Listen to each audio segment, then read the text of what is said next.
Graça e paz, abençoados! Estamos aqui com um novo tema, que é os milagres e os falsos profetas. Os milagres versus os falsos profetas. Vou repetir, os milagres versus os falsos profetas. Então, vamos estar falando sobre este assunto aqui no canal Luz da Graça. Eu espero que você tenha toda a compreensão. Por que o irmão Paulo traz esse assunto? Existe irmãos aí, os sabidão da graça, né? Que estão tentando acabar com tudo. Estão tentando acabar com os sinais, com os milagres, né? Negando as curas, negando as expulsões de demônios, negando o falar em línguas. E vamos voltar com esse assunto de falar em línguas, logo após isso. Vamos mostrar que eles estão errando, que os ensinos deles são errôneos. Vamos provar categoricamente dentro da palavra, sem medo de errar. Eles estão errados nesses ensinos. E nós, o canal Luz da Graça, viemos aqui desfazer esses ensinos errôneos. Então, eles têm ensinado que não existe mais milagres, não existe mais cura, não existe mais libertação, não existe falar em línguas. Não existe. Eles dizem que tudo é falso profeta. Então, diante disso, amados, quer dizer que então Deus ficou doente, ele curou no primeiro século, ele fez sinais e maravilhas somente para aquele povo, só para demonstrar a palavra, porque já está tudo aqui na palavra, que na verdade eles não consideram nem mais como uma palavra, porque a palavra como verdadeira, porque já estão considerando um gibi. Já diz que é história de jornal velho. É esse o termo que eles usam. Já diz que a Bíblia é somente um livro histórico. Ora, mas a palavra de Deus diz que toda a escritura é inspirada por Deus. E se diz que toda a palavra inspirada por Deus, a palavra é inspirada. Jesus disse, as minhas palavras são espírito e verdade. E as palavras dele estão onde? Como é que sabemos sobre as palavras dele? Nos evangelhos, nas escrituras. Por causa disso, eu vou dizer que um fato histórico, bíblico histórico, não tem merecimento, não pode causar efeito, não pode direcionar uma pessoa na fé? Não, amados. Todo fato histórico nos traz um exemplo de fé, um exemplo de um caminho reto, um exemplo para não entrarmos num caminho do erro. Então, por isso que existem os personagens, os acontecimentos e as falas de Deus em relação às atitudes de cada um deles. Então, abençoados, nós temos que entender e não ser literais, como muitos estão ensinando aqui, dizendo que por causa que muitos homens de Deus são trapaceiros, e até existe na internet, temos muitas brincadeiras, tanto show, tem aquele que chuta uma bola e derruba lá as pessoas como um boneco, que tem até futebol ungido dentro da igreja, tem espada que faz assim, e o irmão que sopra, e o outro que joga o paletó, e é tanta coisa. Tem os irmãos que levam o povo a comer capim, comer grama, é tanta esquisitice dentro do meio evangélico, ou do meio religioso, que de fato as pessoas ficam a duvidar. Que esses fatos de fato demonstram meninice, ignorância e engano dentro do meio evangélico religioso. E com isso, os nossos irmãos ensinadores em graça, que são literais, pegam isto com um prato cheio e literalizam todos os pastores, todos os ministros do sistema religioso como se fosse um só. E isto, amado, é uma grande injustiça. Porque no meio da graça também, muitos deles estão fazendo a mesma coisa e pior. No meio daqueles que dizem que prega a graça, existe aquele que prega o ateísmo também. Então, abençoados, temos que ser justo, temos que ser coerente quanto às verdades bíblicas. Eu não posso, por causa de alguns pastores, alguns irmãos que ensinam e fazem de forma errada, e literalizar e dizer que todos são a mesma coisa. E não posso também pegar, por causa de um milagre, dizer é santo. E nem posso, por causa de uma visão ao longe, que eu estou vendo ao longe, alguém me contou, ou eu vi um acontecimento ao longe daquela pessoa que está longe de Deus, e dizer que é um fantasma. Porque muitas das vezes, como Jesus veio em meio ao mar de encontro aos discípulos, no meio da tempestade, e os discípulos consideraram Jesus um fantasma, um demônio, né? O fantasma significa um demônio, uma maldição. E era Jesus. Mas também não posso também considerar todo milagre, todo sinal, como sinal de Deus. E sobre esta ponderação, sobre esta coerência, é que nós, do canal Luz da Graça, viemos explicar para vocês. Então vamos começar como pontapé, para não sermos injustos como esses irmãos literais da graça estão ensinando aí, e crucificando todo mundo, dando que nem tiroteio cego, tiroteio de cego ao léu a todo mundo e querendo acertar todo mundo, literalizando. Não seremos assim. Vamos sobre a palavra, iluminação da palavra. Vamos então começar sobre Mateus. Vamos colocar primeiro lume a palavra de Mateus, capítulo 7, no verso 22 e 23. Vamos explicar esses acontecimentos. Os milagres acabaram? Não. Os sinais acabaram? As curas acabaram? Não existe mais cura, libertação. Não, nós não falamos mais em línguas, nada disso. Isso tudo é engano que está se ensinando em graça. Vamos provar tudo isso para vocês. Vamos, Mateus 7, do 21 ao 23, diz assim: nem todo que me diz Senhor, Senhor, entrará no reino dos céus. Jesus está dizendo que nem todo que está anunciando ou chamando ele de Senhor, reverenciando ele, se colocando como servo, vai entrar no reino de Deus. Senhor significa estar sobre a condição de servo. Então diz, nem todos que se fazem servo, que se colocam como servo, entrará no reino dos céus. Senhor, Senhor. Mas aquele que faz a vontade do meu Pai que está nos céus. Então Jesus está dizendo, não adianta ficar dizendo que é filho de Deus, que é servo de Deus, se não faz a vontade do Pai que está nos céus.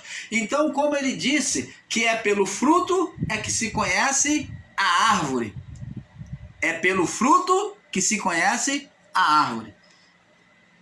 Muitos me dirão naquele dia, Senhor, Senhor, ó, estão se colocando como servo. Senhor, Senhor, rogando a ele, nós não profetizamos nós em teu nome? Não fizemos profecias em teu nome? E em teu nome não expulsamos demônios? Ó, fez profecias, expulsou demônios, ó. E em teu nome não fizemos muitas maravilhas, que é curas, né? Sinais. E então lhe direi abertamente, nunca vos conheci. Apartai-vos de mim, vós que praticais a iniquidade. Então preste atenção. Com esta palavra, nós vemos claramente que alguns dos da fé estariam curando em nome de Jesus. Alguns dos da fé estariam expulsando demônios de fato em nome de Jesus. As curas de fato seriam em nome de Jesus, aconteceria. Os sinais e as maravilhas seria em nome de Jesus. É o que acontece nos dias de hoje. muitas chamadas igrejas aí, muitos líderes religiosos, nos seus templos, nas suas chamadas igrejas, têm feito sinais, sim, é em nome de Jesus. E nós não podemos negar que Deus, por amor ao seu povo, aquele povo lá, que está lá na ignorância, um povo ingênuo, incauto no conhecimento da palavra, está ali rogando a Deus e tendo fé, porque a palavra de Deus diz que sem fé é impossível agradar a Deus. Eles estão ali dentro desses templos com fé, com um coração sincero na maior inocência, acreditando nos ensinos daquele homem. Estão voltando a sua fé para Deus. E como é que Deus pode negar uma cura, uma libertação, uma expulsão de demônios, um sinal sobrenatural de maravilha sobre a vida daquelas pessoas por causa apenas dos erros deste homem? Vê-se lá no texto que esses que eram hipócritas, que apesar de pregarem o evangelho, de profetizarem, de evangelizarem, de curarem, de expulsarem demônios, de fazer sinais e maravilhas, eles mesmos não se colocaram como salvos, em obediência a Deus. Mas isso não significa dizer com literalismo, ensinar com literalismo, que os sinais que eles faziam em nome de Jesus não eram de Deus, não eram feitos pelo poder de Deus. Foram feitos pelo poder de Deus, sim. Não podemos demonizar e dizer que foi pelo diabo. Existem sinais feitos dentro de muitas igrejas evangélicas, que é sinais demoníacos, existe. E isso se percebe claramente quando há uma completa contradição à palavra. Então, quando entra em contradição à palavra, aí aquela operação é do espírito do erro, espírito demoníaco, atuando no meio da igreja. O homem é como, ele tem a dualidade, ele pode manifestar o bem ou o mal. Ele é uma fonte de duas águas, boas e mal. De tudo que se deve guardar, guarda o teu coração, porque dele procede as fontes da vida. Ele pode ser usado por Deus ou pode ser usado por demônios. Muitas das vezes o homem de Deus, ele está sendo usado por Deus grandiosamente. Começa a pregar a palavra certinho e Deus começa a fazer sinais e maravilhas ali por ele. E ele, naquela condição em que o povo que recebe aqueles sinais e que assiste, começa a bater palma, a considerar ele homem de Deus e começa a inchar ele. Ele começa a receber aquele louvor que é dado pelo povo e ele começa a se inchar como Saul se inchou. E então perde o governo, perde o reino. O espírito se retirou de Saul. O homem começa a se inchar. Preste atenção, vou mostrar dentro da palavra para você. Lembra lá de Pedro? Vamos lá. Vamos, guarda aí, segura aí Mateus capítulo 7. Vamos lá. João capítulo 17. Vamos provar tudo dentro da palavra. Para que você... Eu estou trazendo esses versos aqui agora para que você tenha a lembrança das palavras de Jesus.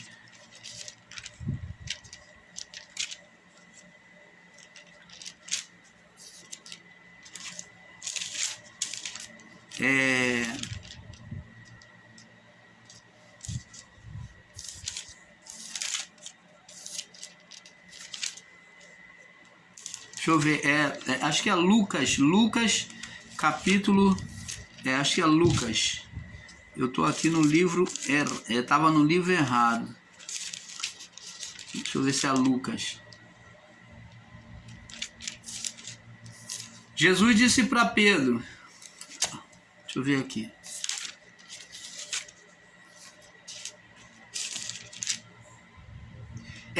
Mateus capítulo 16, no verso... Vamos ler. Mateus capítulo 16, no verso 13 em diante. Preste atenção. O homem pode ser usado tanto por Deus quanto pela sua própria carne. E, consequentemente, se ele está sendo usado pela sua própria carne, ele está sendo carnal, ele está ministrando de forma diabólica. Então, ele está sendo usado pelo diabo. Então, preste atenção aqui. Isso teve um exemplo aqui, ó. Mateus capítulo 16, no verso 13 em diante. Diz assim: E chegando Jesus às partes da Cesareia de Filipe, interrogou seus discípulos, dizendo: Quem diz os homens ser o filho do homem? E eles disseram: uns João, outros João o Batista, e outros Elias, e outros Jeremias, ou um dos profetas. Disse-lhe ele: E vós, quem dizeis que eu sou? Simão Pedro respondendo disse: Tu és o Cristo, o Filho do Deus vivo. Preste atenção. Jesus perguntou aos discípulos: Quem é que vocês acham que eu sou? E vocês já falaram quem o povo acha. Agora, quem é que vocês acham que eu sou? Pedro, na sua ousadia, tomou a frente e disse: Tu és o Cristo, o Filho do Deus vivo. Mas Pedro não falou isso dele mesmo. Isso foi uma manifestação interior. A voz interior no espírito humano de Pedro, ungido por Deus, é que trouxe. Deus, ungido pelo Espírito Santo, que trouxe. Jesus, ele confessou isso dizendo, no verso 17. Jesus respondendo disse-lhe: Bem-aventurado és tu, Simão Barjona. Ó, tu foi bem-aventurado na sua fala. Tu está correto. Não te revelou a carne nem o sangue. Quem te falou isso e te fez saber não foi a sua própria carne e nem carne de ninguém. Ninguém te revelou isso não. Mas o meu Pai que está nos céus. Quer dizer, o Espírito Santo, por meio do espírito humano de Pedro, a essência divina é que fez despertar essa sabedoria, esse entendimento. Olha só, revelação profética vinda de dentro do espírito, do interior. Então, essa revelação, Pedro, veio do seu interior, porque Deus fez fluir essa revelação do seu interior. E ele disse: Eu também te digo que tu és Pedro, e sobre esta pedra edificarei a minha igreja, e as portas do inferno não prevalecerão contra ela. E eu te darei a chave do reino dos céus, e tudo que ligares na terra será ligado nos céus, e o que desligares na terra será desligado nos céus. Então mandou os seus discípulos que a ninguém dissesse que ele era o Cristo. Então, essa revelação que foi dada a Pedro, não era momento de eles divulgarem isso. Desde então, agora preste atenção. Pedro, usado por Deus, revelação interior, usado pelo Espírito, ó, revelou, revelação profética, usado pelo Espírito. Agora vamos ver uma revelação do diabo, de Satanás, dentro do coração de Pedro. Desde então, começou Jesus a mostrar aos seus discípulos que convinham ir a Jerusalém, ia padecer muitas coisas dos anciões, dos principais sacerdotes e dos escribas, e ser morto, e ressuscitar ao terceiro dia. E Pedro, tomando a parte, começou a repreendê-lo, dizendo: Senhor, tem compaixão de ti, de modo algum te acontecerá isso. Ele, porém, voltando-se, disse a Pedro: Para trás de mim, Satanás. Opa! Aquele homem que agora há pouco teve uma revelação interior de quem era Jesus, ele enxergou Jesus no seu estado de glória como Filho do Deus vivo. Tu és o Cristo, aquele que há de morrer, de tirar a condenação do mundo, e o Filho do Deus vivo reconheceu o estado de glória de Jesus e o propósito de Jesus ali na terra, ele reconheceu o propósito. Se ele era o Cristo, é ele que haveria de morrer. O Pedro já sabia sobre a profecia de Isaías. Mas como é que agora ele vem contradizer, tentar impedir que Jesus venha sofrer a morte de cruz, dizendo que tu não deve fazer isso, tu não deve se entregar, não, de modo algum isso te acontecerá. Opa! Que agora Pedro vem colocar como opositor do propósito divino. Então Jesus fala para Pedro, voltando-se a Pedro, disse: para trás de mim, Satanás. Porque agora quem é que estava falando pela boca de Pedro, pelo interior de Pedro, na mente de Pedro? Quem estava colocando aquela semente, aquelas palavras do mal? Satanás. Então Pedro, como fontes da vida, do interior do homem procede as fontes da vida. O quê? O bem e o mal, a vida e a morte. Então Pedro, agora que tinha jorrado águas vivas, águas puras, agora Pedro estava jorrando diante de Jesus, numa confissão negativa, águas rotas, usado pelo espírito de Satanás. Agora, pelo interior de Pedro, ele estava sendo um veículo de Satanás.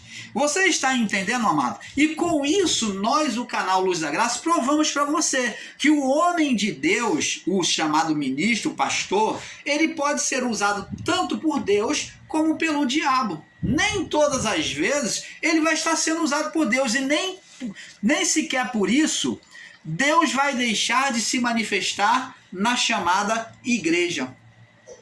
Quando ele proferir palavras corretas, ele ministrar de forma correta, o Espírito Santo vai liberar poder. E muitas das vezes vai liberar poder até por misericórdia do povo que ali está. Muitos dirão naquele tempo: Senhor, não curamos em teu nome? Não fizemos sinais e maravilhas? Não expulsamos demônios? Pedro também falou: tu és o Cristo. Pedro profetizou da maneira correta, pela revelação do Espírito. Tu és o Cristo, o Filho do Deus vivo. Mas depois Pedro foi usado por Satanás.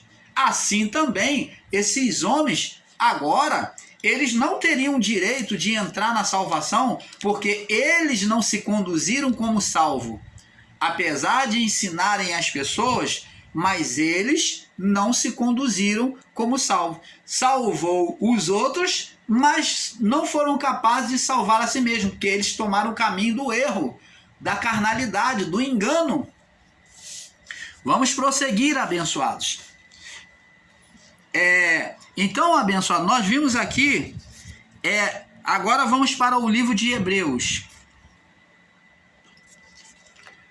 O que é que produz o milagre? As pessoas que vão à igreja, né, as chamadas igrejas, elas vão com o coração em Deus. Hebreus 11, no verso 6 ao 7.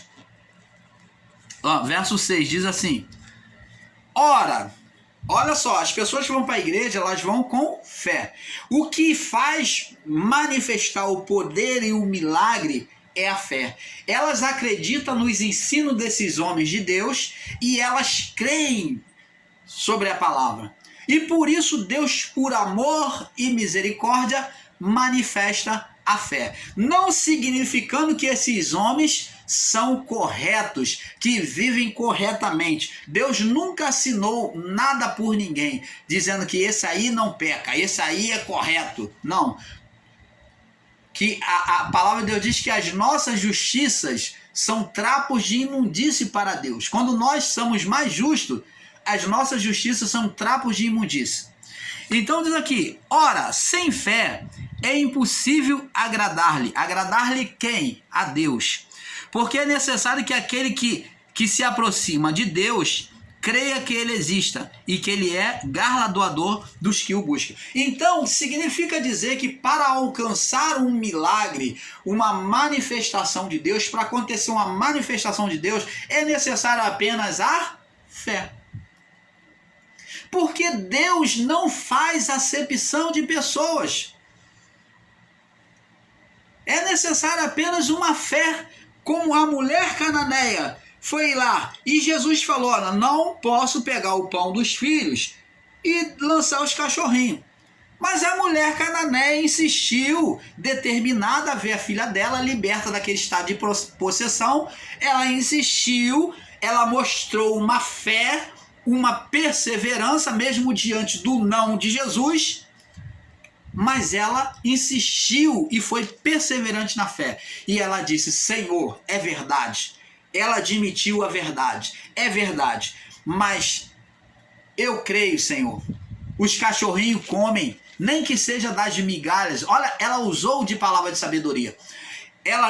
Mas os cachorrinhos comem das migalhas que caem aos pés dos seus senhores. Ela demonstrou uma fé perseverante, uma fé que confrontou contra todo impedimento de condenação da lei. Por isso Jesus olhou para aquela mulher maravilhado. Poucas vezes eu vi Jesus maravilhado, a não ser na conversão de Zaqueu e daquela mulher,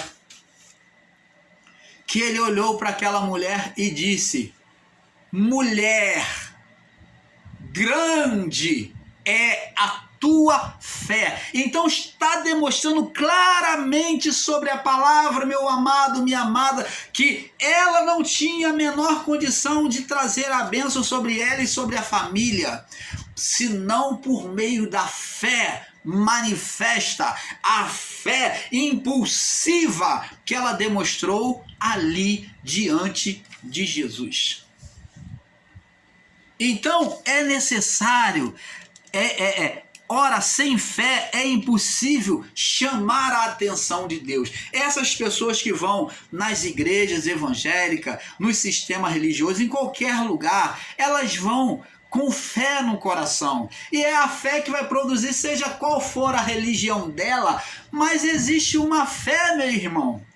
E você, ensinador em graça, não pode querer rotular e querer encabrestar o Espírito Santo e como uma mula, como um cavalo, dizer: não, vai para cá, vem para cá. Não, o Espírito Santo e a vontade divina, ninguém bota cabresto, não. Deus faz o que Ele quer, na hora que Ele quer e como Ele quer. Não adianta você ficar rotulando em qual religião, em qual igreja que Deus vai se manifestar, em qual religião. Deus se manifesta até dentro de um centro de macumba, Deus se manifesta nos terreiros, Deus, a sua presença está em todo lugar. O salmista disse que ainda que ele fizesse a cama dele no profundo do Seol, do inferno, lá Deus estaria.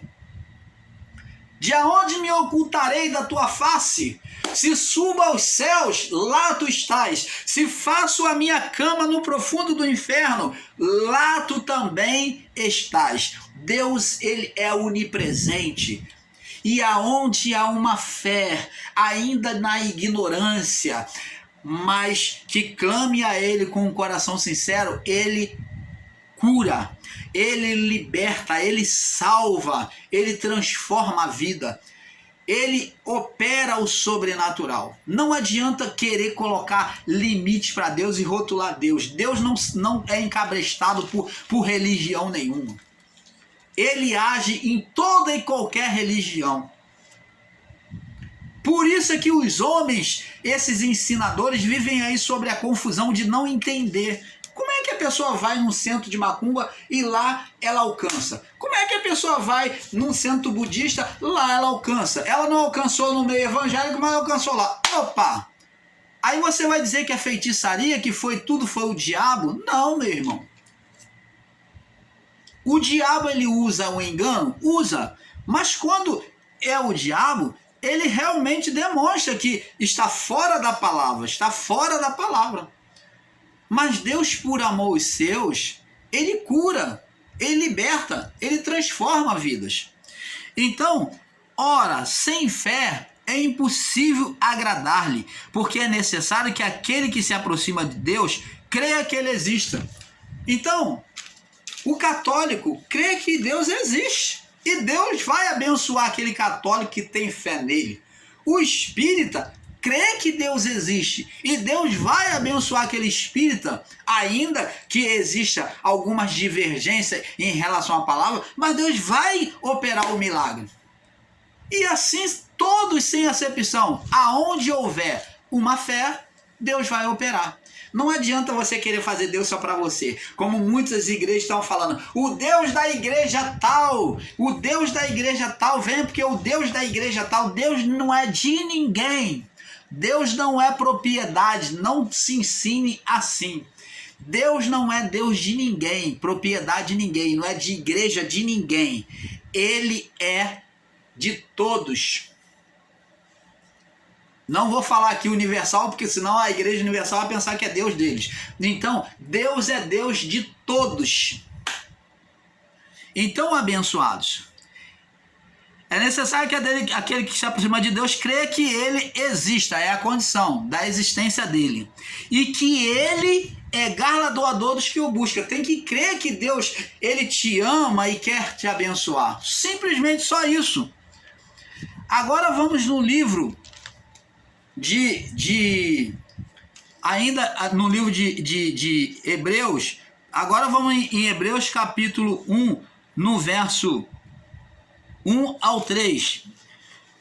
Capítulo 11, Hebreus 11, verso 1 ao 3, diz assim: ora, a fé é o firme fundamento das coisas que se espera, e a prova de coisas que não se veem.